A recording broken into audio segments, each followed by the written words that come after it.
Hi, welcome to The Seasoned Artist. I'm your host, Barry McAllister, where we bring together different kinds of visual artists where they share their thought processes and actually show us what they do and their techniques right here in the studio. Today, we didn't have anybody to bring to the show, but Sarah. Sarah Bogdel is here with us. She's a printmaker and she uses linoleum block.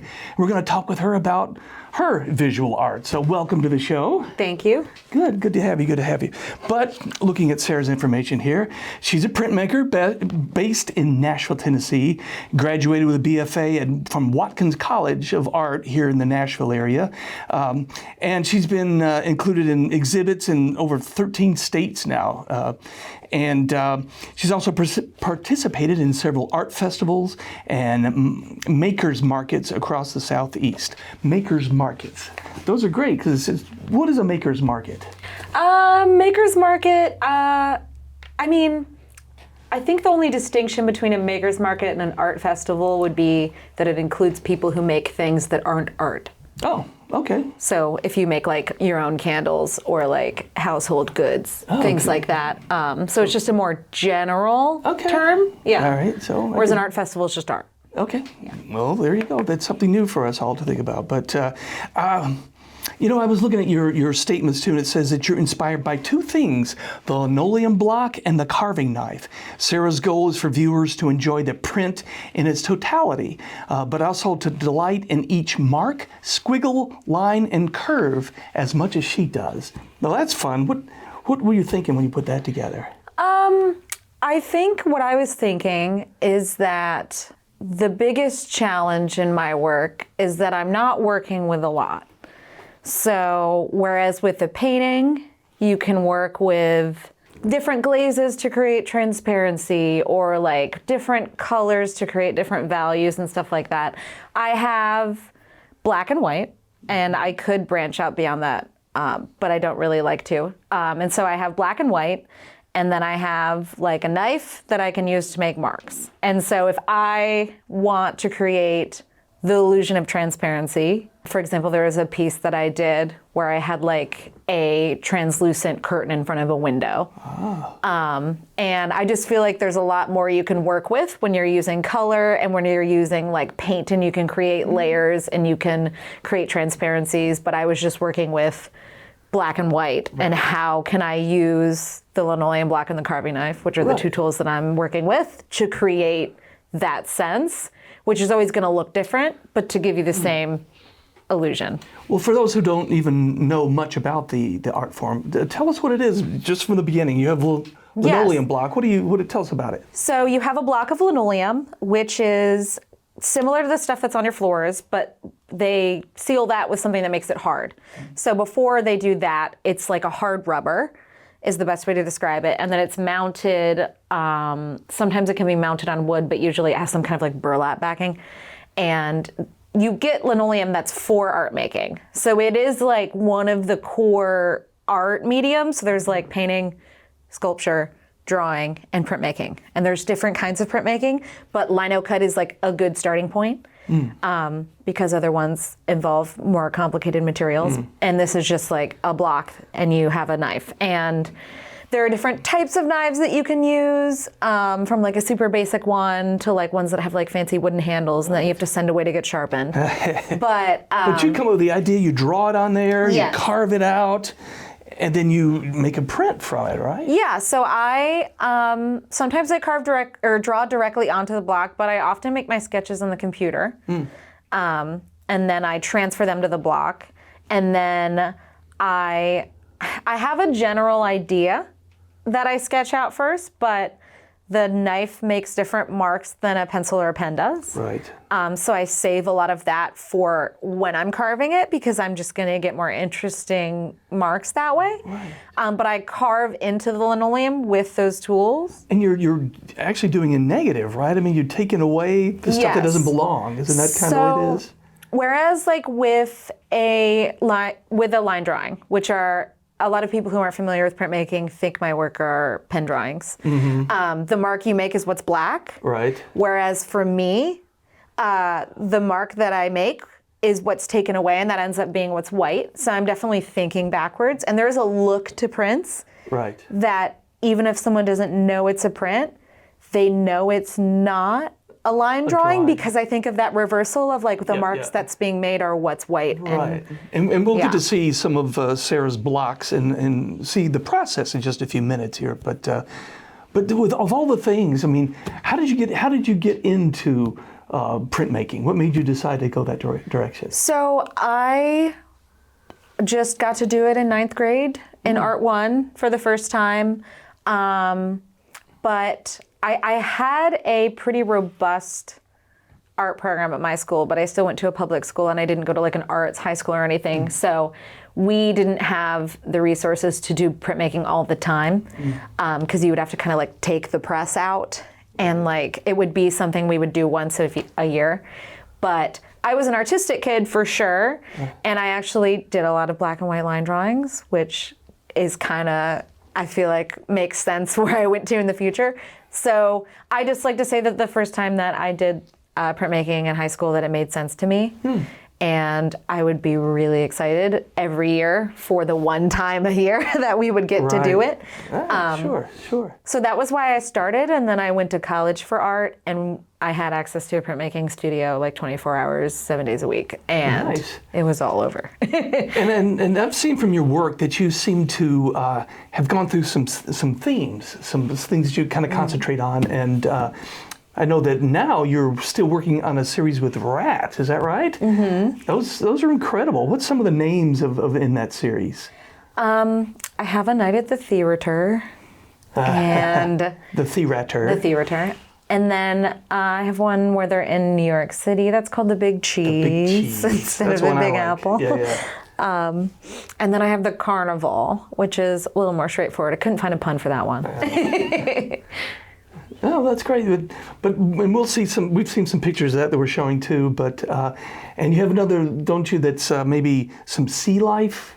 Don't you have I have always really liked jellyfish as a visual.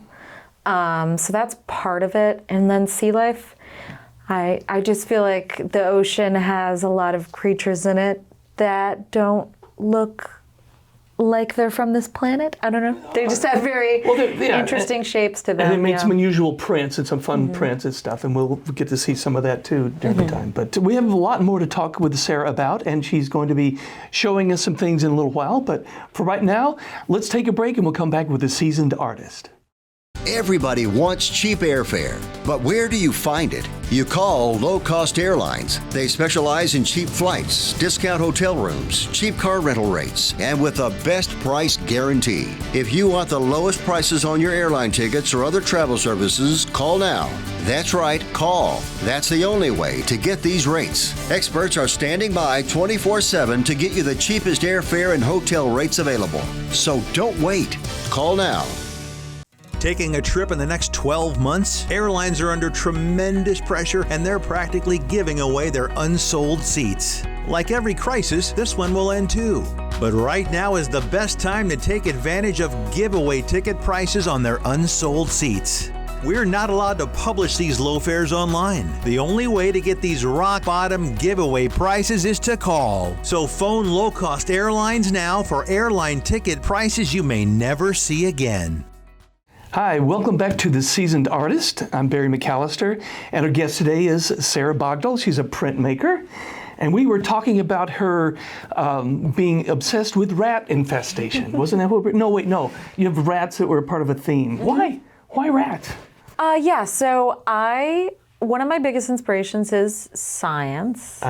Very interested in it my whole life. I try to absorb as much as I can. I'm constantly listening to podcasts about science that can dumb it down to laymen like me understanding.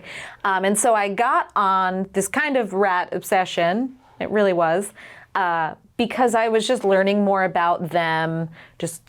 They're kind of around us all of the time, even if we don't see them. And so it started with me learning about how they deal with rats in New York City. And then there was just this statistic that one of them talked about, which is that there's about one rat on Earth for every human. And it was just like that, like our populations being almost completely equivalent and them kind of like, they kind of feed off of our detritus, like we almost kind of encouraged them to survive, that made me think about replacing people in crowded places with rats. Well, you can have my rat. That'd be okay. You could take that one.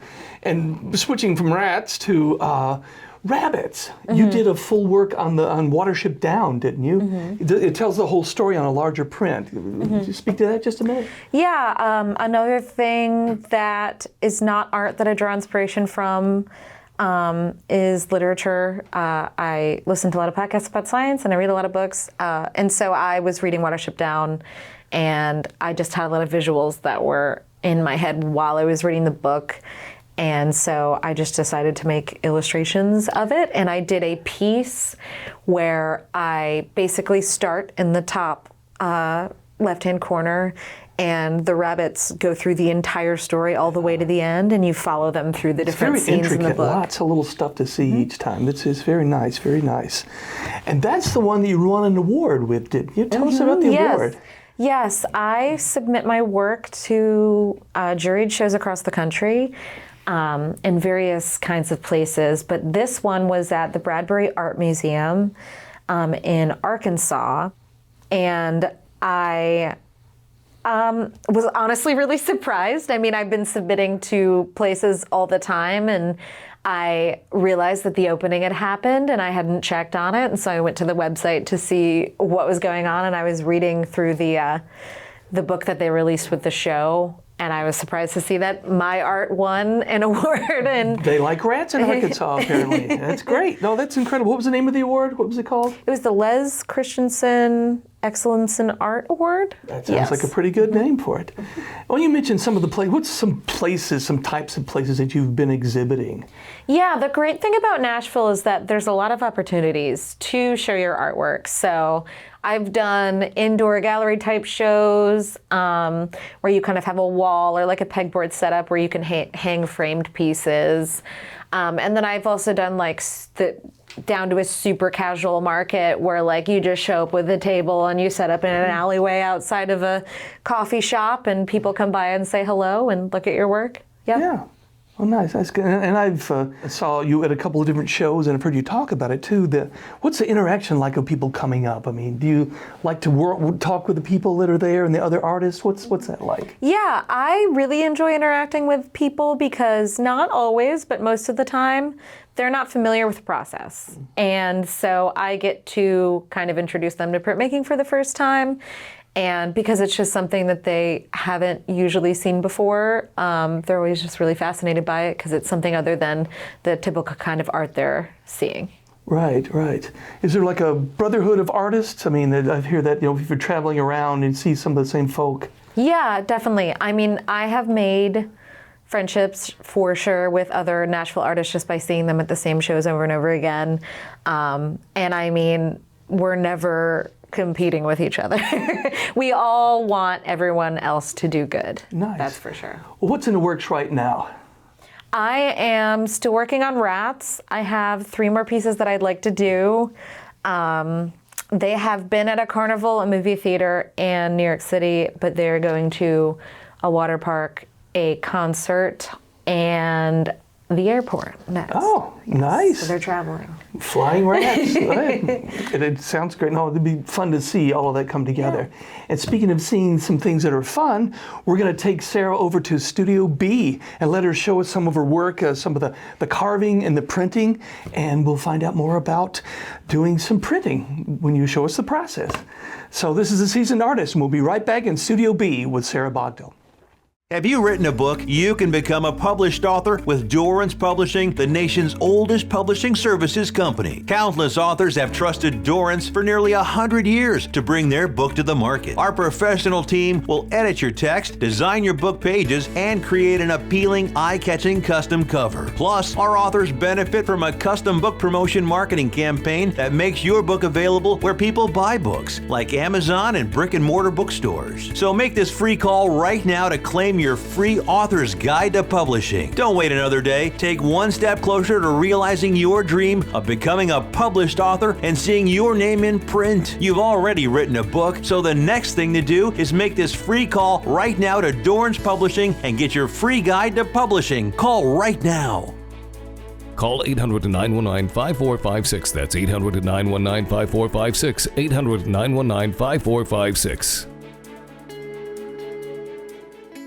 Everybody wants cheap airfare, but where do you find it? You call low-cost airlines. Their prices are direct from the airlines, and they're so low you can't find these fares published anywhere. They specialize in cheap flights, discount hotel rooms, cheap car rental rates, and great package deals anywhere around the world.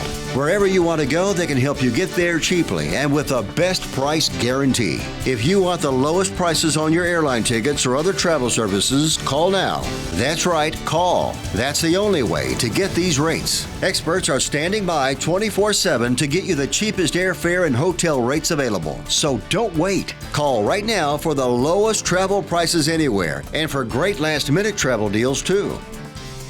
Call right now, 800-337-5121. 800-337-5121. 800-337-5121. That's 800-337-5121. Hi, welcome back to The Seasoned Artist. We have Sarah Bogdel here, and we're over in Studio B, where we're going to actually let Sarah do some of her work, some of her craft. So you have, what do you call them, knives? Is that what you call them? Mm-hmm. And what have you laid out here for us? What are you going to work on? So I have a sketch on here. I haven't carved anything yet, but when I teach classes for this, I always do the mushroom because it just has a lot of good lines that work really well for linoleum, and then I've just done it so many times that it's easy for me to do it in front of people. Then then they can work the way up to a rat later. Okay, yeah, everybody does that. Well, let's let you get started. I'll get out of the way here and let you start carving. All right.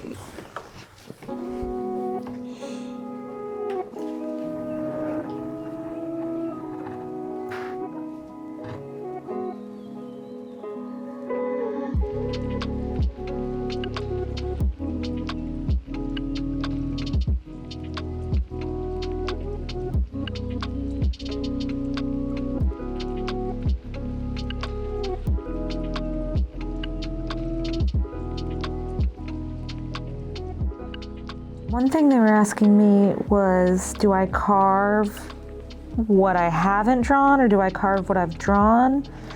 And the thing about it is that I just can't really know until I start working on it, because, you know, what I realized when I do mushrooms is that it's more interesting with the gills to carve the lines of them than to carve around the lines I've made. But later on, when I tackle the stem of the mushroom, I'm gonna follow what I've done. I'm gonna carve away what's white and not carve what I've drawn.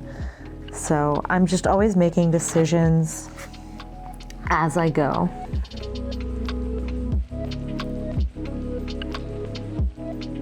I always try to carve away from myself, but don't hold me to that.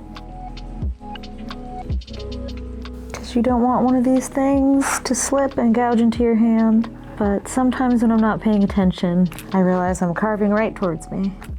The different sizes of the knives are numbered, but depending on the brand, the numbers can mean completely different things. So when it comes to these red ones that I'm using right now, which are speedball linoleum cutters, which are like kind of the most basic tool, but they do the job, so they're what I use more than anything else. The number 1 blade is what I'm using, and the number 1 blade is probably what I use almost 90% of the time, because I'm doing a lot of fine details, and the number 1 is the finest blade for these knives. I have other knives that I will be using later that have more of like a rounder edge to them that carve out more material at once. And then the benefit to the red handled blades is that although you definitely can sharpen your blades, I don't like doing that. So when it comes to the red-handled ones, if my blade gets dull, I can just buy a new one and substitute it out. So I just get 12 packs of number 1 blades and go through them. With the wood-handled blades, you can't swap out the blades, so you have to take care of them and sharpen them, which is just a little bit more of a hassle. You can also send them away to get sharpened professionally, which is usually what I do. But they do sit in your hand in a different way. That's kind of nice. And they are available in more size options, the wooden blades. And some people actually use X-Acto knives when they carve.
Some people, when I just talk about doing this, and they don't see me doing this, they don't really understand when I say that I find it relaxing, but there is something about carving it away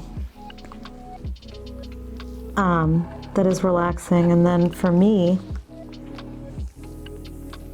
I think a lot, worry a lot going on in my head, and it's just enough concentration that I just get lost in it and not thinking or worrying. I always said that you should have thrown these instead of rice at my wedding. Little linoleum pieces.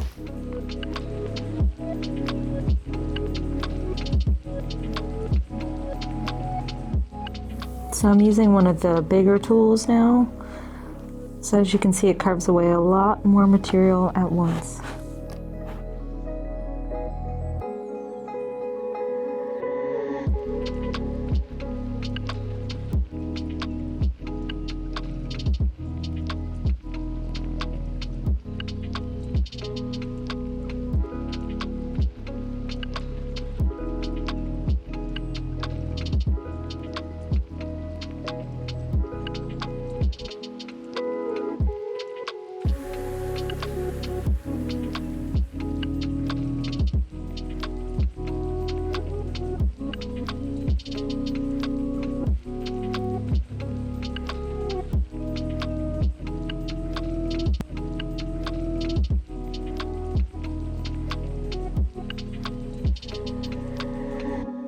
Well, all right, you've finished the carving. That's great.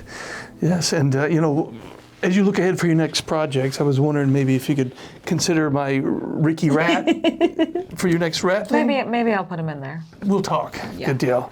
But we'll also look and let Sarah actually try some printing of the mushroom. So we'll take a quick break and we'll come back with Sarah Bogdel here on The Seasoned Artist, and we'll do some printing. Do you listen to the TV on high volume or have trouble hearing conversations? Then you would benefit from hearing aids. Don't waste thousands on expensive hearing aids when you can get Nano's revolutionary technology for just $297. Don't be fooled by higher-priced hearing aids. The CIC Recharge is a true hearing aid, not an amplifier. With rechargeable technology many customers say is superior to more expensive models. Call now and get not one, but 2 Nano hearing aids for just $297. Plus, we'll add a portable charging case and ship your order absolutely free. The CIC Recharge has a tiny in-the-ear canal design that is nearly invisible. Why keep missing out on important conversations or waste thousands of dollars? Call and get 2 CIC Recharge hearing aids for only $297 and free shipping. 800-509-2745. Again, that's 800-509-2745. We're back with a seasoned artist, and we have Sarah Bogdel here, and she's going to now make some prints from the mushroom that she carved in the linoleum block. So how did you get set up to get where we are now? What did you do with the paper and the ink? Okay, so I always soak my paper because it helps it pick up the ink better and you get a really consistent print. So I've soaked my paper, I've mopped up all the excess water, and then I've used my ink to coat my block completely, and now I'm ready to print. Okay, is it a special kind of print of ink, or is it just? I use an oil-based ink that is safe to wash down drains so that I can print at my house. Nice, nice. Okay, well, right. let's do it. You've already put the ink on the block. Yes, so, the ink's already on the block, and now I'm just going to put my paper on top.